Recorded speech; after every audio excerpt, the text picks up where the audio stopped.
everyone, Comic Reviewer here, and this time reviewing on Rugrats The Search for Reptar. Now, as you know, Rugrats Search for Reptar was a PS1 game that was released in 1998 by THQ and developed by N-Space. Now, the premise of the game Rugrats is that you're meant to be Tommy Pickles and the rest of the Rugrats gang, who, after finding out that all the pieces of the Reptar puzzle are missing, this causes Tommy, Chucky, Phil and Lil to go and look for them. So pretty much in the main setting, you are pretty much go around the Pickles house, and what's interesting is that you can interact with certain items and also as well throw bones for Spike. So what's interesting is that a certain item in the kind of house is meant to unlock something for basically the game's mission. For example, in the bathroom, you've got Grandpa's Teeth that unlocks the story episode Grandpa's Teeth. Also, in one of the bedrooms, you've got the gorilla toy from the episode Toy Palace.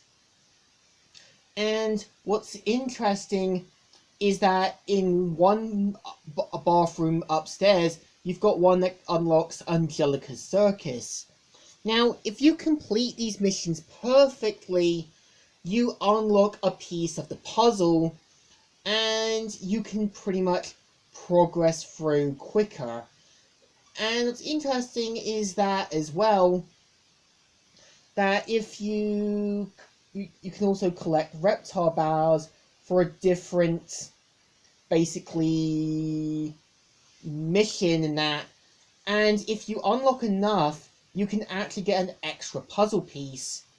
And what's interesting is that in the bonus games like Touchdown Tommy, No More Cookies and that, you can even unlock them after completing more and more stories, which either gives you more Reptar bars or more puzzle pieces.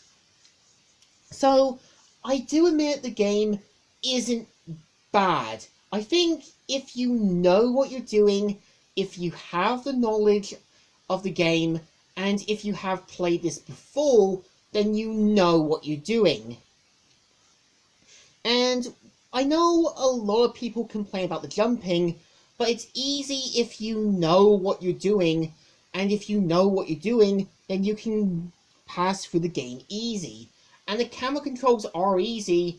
All you've got to do is press L1, and you've got the controls of the camera set easily. And there are things that are altered in the game from the episodes. For example, with Touchdown Tommy, you don't see the babies basically wearing their protective headwear.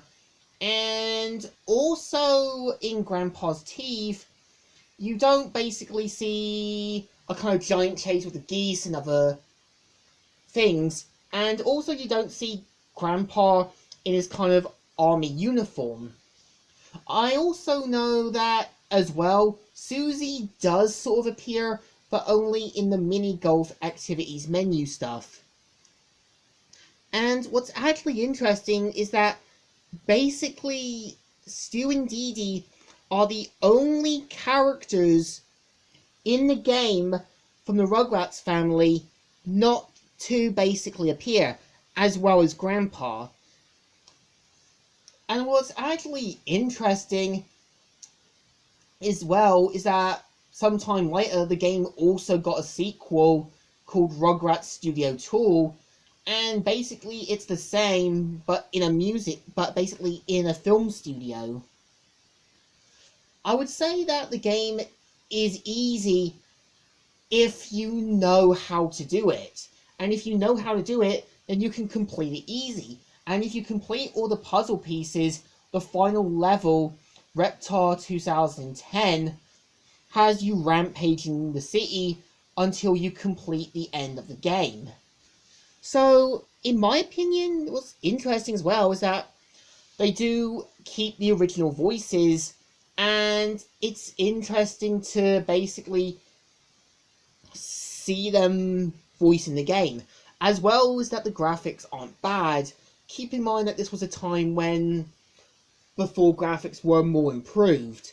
So I think somewhere Rugrats Search for Reptar had all the pieces, but didn't had all of them. It's alright, not the best, but it's easy if you know what you're doing. So it deserves a thumbs in the middle. Kind of alright, but kind of okay. So, Comic Reviewer here, signing out.